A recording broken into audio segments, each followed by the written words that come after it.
Hello everyone and welcome to game 4 of the spectacular match Magnus Carlsen versus Levon Aronian from round 3 of the FTX Crypto Cup. It's really important for Levon to win this one because as you've seen, Magnus won the first game. He played that fancy b5 move against Levon's London system. Then the next two games ended in a draw and now Levon is in a must-win situation. And for this special occasion, he chooses to counter Magnus with the King's Indian defense, which always ends up by someone sacrificing something and everything is just all over the place. So let's check out what happened here, as it's really a wild game. Magnus has the white pieces and he opens with f3, which yes is the Reti opening, but we will transpose into a King's Indian defense. We have knight f6, c4 now, transposing into the English, g6, we have knight to c3 and bishop to g7. Magnus hits the center with e4, and now Levon castles. We have pawn to d4 by Magnus, and we have now transposed into the King's Indian defense. We have pawn to d6, bishop to e2 by Magnus, and pawn to e5 now. Magnus castles, and now the incredibly rare move pawn to h6. There are many moves here. You can play knight to c6, a5, e captures on d4, knight to d7, but h6 has only been played a handful of times and mostly by Uzbekistan players. I'm pretty sure you heard of them. They have won the Olympiad, such as Vakidov and Yakubuev, and also Adiban has been known to play h6. So here, pawn to d5, Magnus continues in a principal manner. He just grabs the center, knight b to d7, and now bishop to e3.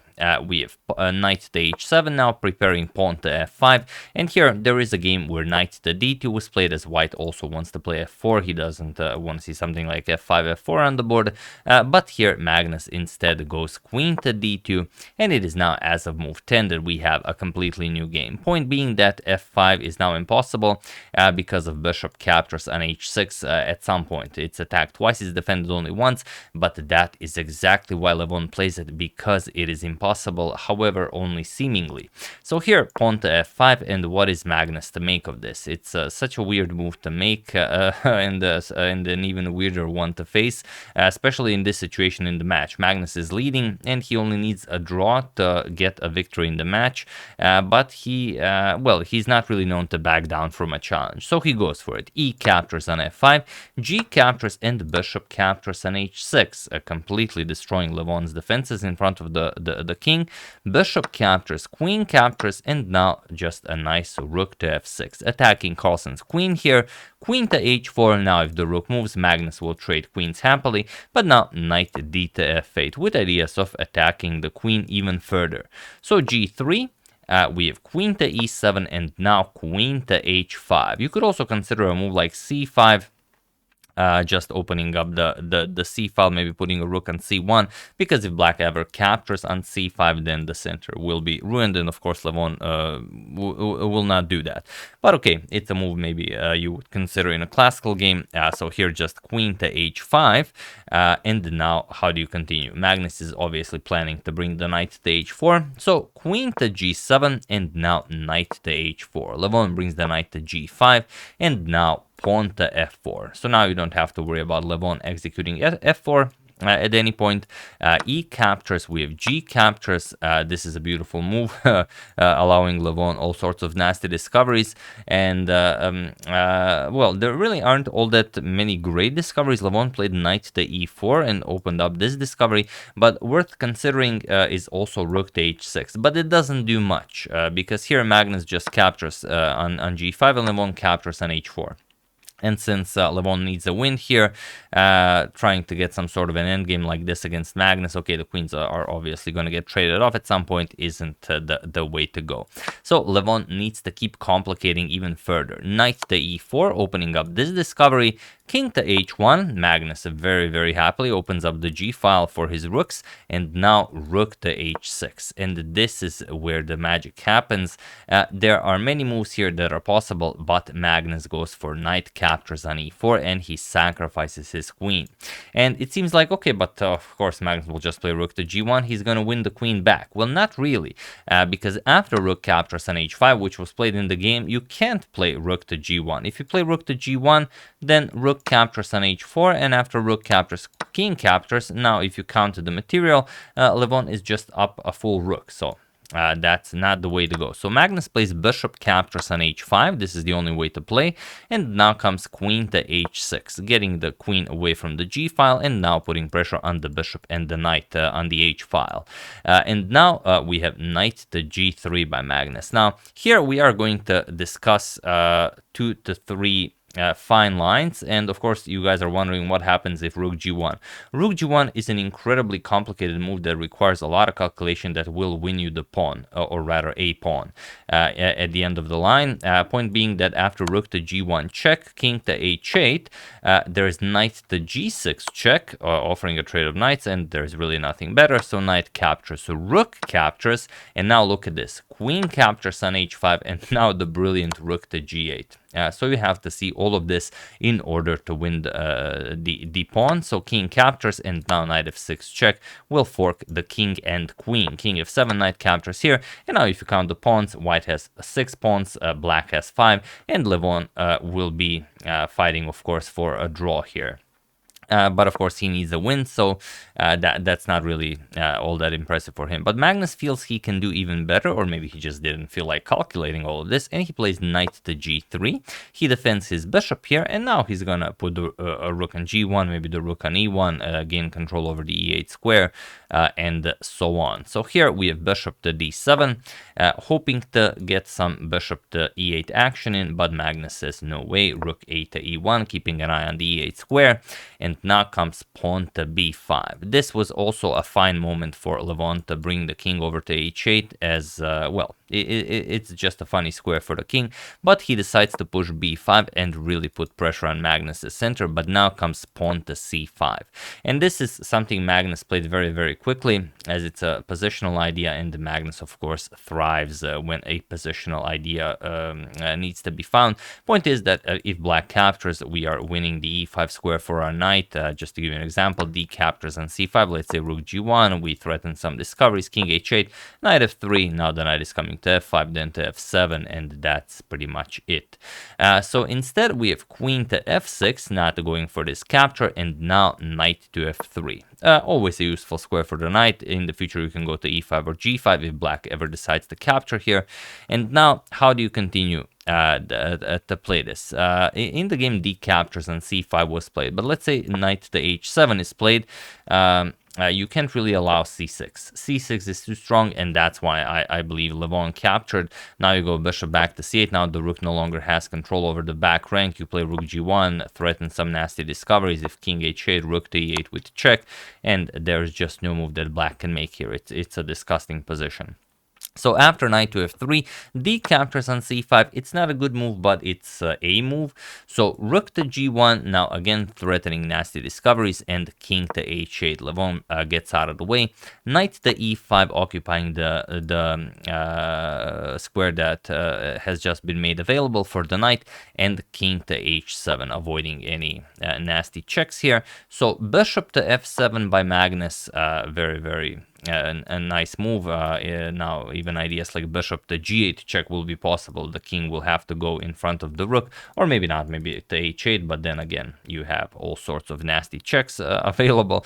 Now comes bishop to e8, as the knight is on e5. Levon can finally make use of this bishop, and now Magnus plays bishop captures on e8. Now this was due to Magnus being low on time, and Magnus only needs to draw this game to get a win, so he can't really push everything into this game to get a win. But I will show you a fun line that starts with bishop to g8 with check. Now of course you cannot capture, otherwise knight h5 check just picks up the queen. So king h8, and now rook to e3, preparing to move the knight and then bring the rook over to h3, and with the rook being on g1, that's pretty much it. Black can find some very nice defensive ideas, but after, let's say, knight h5 attacking the queen, queen h4, the only good move. Rook captures on g6, queen captures on h5, rook to g1. Now whatever you play, it doesn't really matter. For example, okay, not queen h3 obviously, but let's say queen h4. Now you play bishop to f7. Again, now you are threatening knight to g6 check to win the queen. So here we would have a trade, knight captures with check, king h7, and now rook e to g3, and there is no defense against rook to g7 checkmate. So it's one of the lines that are possible, but it's one that I thought you guys would enjoy. So bishop g8, and regardless of how black plays, this is winning for white. But Magnus played bishop captures on e8, rook captures, and now comes rook to e3. So still the correct idea. The rook will come to h3, and it doesn't seem like black can survive this. So knight to g6, and now Magnus needs to find a move. There are some moves that are winning here, and there are some moves that aren't winning. So feel free to pause the video here and try to find those that are, as maybe the move in the game is not a winning one that was played. So have at it, have a few seconds or as much as you like. It's your time and your computer or a device, so use it wisely. So for those of you who were able to do it, congratulations on spotting that the knight must be moved right away to e2 or to e4. You can play knight e2 and you can play knight to e4. Both work. Knight to e4 I believe is cooler, as you put the knight in front of the pawn. So I always prefer the cooler move to be played. Point being now that what do you play with black? Rook to h3 is coming, and then that's just it. Rook to h3 check, rook captures here will end the game. So you have to capture some material, but still rook h3 check, king to g7, and now rook h to g3. And there is no defense against this. And also I forgot to mention, congratulations to everyone who spotted this idea. You are perhaps a better player at Magnus, but only when you are in your own home and Magnus is playing Levon Aronian. So rook captures on e5. Let's say you have to play something, and now we just trade down into a king and pawn endgame, which is funny as there's so much material on the board. Queen captures, rook captures, king captures, pawn captures, and with the two pawns controlling all of this, you will be winning, and you don't have to worry about these pawns because you can easily catch up to them. For example, c4, king g2, b4, you're going to play king f2, c3. Yes, black creates a passed pawn, but now king e3, and you are in the square of the pawn. You have nothing to worry about, and the pawns are just winning here. So after knight to g6, this was of course possible, but Magnus decided to play knight to h5, and Levon finds a brilliancy here that saves him the game. Queen to h4, we have knight captures on g6 by Magnus, and now queen captures on h5. Now the rook is hanging, but if Magnus captures the rook, then he allows queen to f3 check, and there really isn't a good way to stop this. So he played rook captures on e8, queen to f3 with check, rook to g2, queen d1 check, rook to g1, and queen captures on d5 with check. And now you can't move the king, you have to block with the rook. And now again, of course, queen d1 check, rook to g1, queen to f3 check, rook to g2, and queen f1 check. Rook g1, queen f3, rook g2, queen to d1 check, rook to g1, and queen to d5 with check. Levon cannot play this as the two rooks and the knight are just much stronger. Also rook to h8 looks incredibly impressive. So after rook to g2, Levon delivered one more check, and it was in this position that Magnus and Levon agreed to a draw, or rather it was a draw by a threefold repetition. So really an incredible game. Beautiful positional queen sacrifice by Magnus, and there were so many cool variations, especially the one that we discussed here with bishop to g8, but of course it's all about winning the match, so Magnus could not afford to, he was very low on time. I think he was below the 1 minute mark, and just spending those extra seconds just to find the brilliancy and then ruin your match, of course that will not happen. But impressive game by both of them. Levon had to play actively, he had to play the King's Indian defense. A beautiful pawn sacrifice by Levon. This was really awesome here. Going for this knight to h7 f5 idea, with the idea of giving up the h6 pawn. Really cool, but in the end Magnus did what he does best, and he converted his advantage. He didn't win the game, but he won the match. So yeah, that's the game, ended the match. Hope you guys enjoyed it. Magnus has now 3 wins in a row, and I know what you guys are thinking. What about the other guy who has 2 wins in a row and now has played a third match against Hans Mock and Niemann? Of course, I'm talking about Praggnanandhaa. We are going to discuss that in the next video, as that game is also, or those games are also very, very impressive. So yeah, and once again, really hope you guys enjoyed it. I would like to thank Ricky Yimini, excellent subscriber, Brendan Ward, Johan Clayson, and Raymond Raphael for your contribution to my channel. Thank you a lot, I really appreciate it. As usual, you can check 2 of my previous videos here. Thank you all for watching, and I will see you soon, continuing the coverage of the FTX Crypto Cup until it finishes. So thank you all, I will see you soon, and have an excellent rest of your day.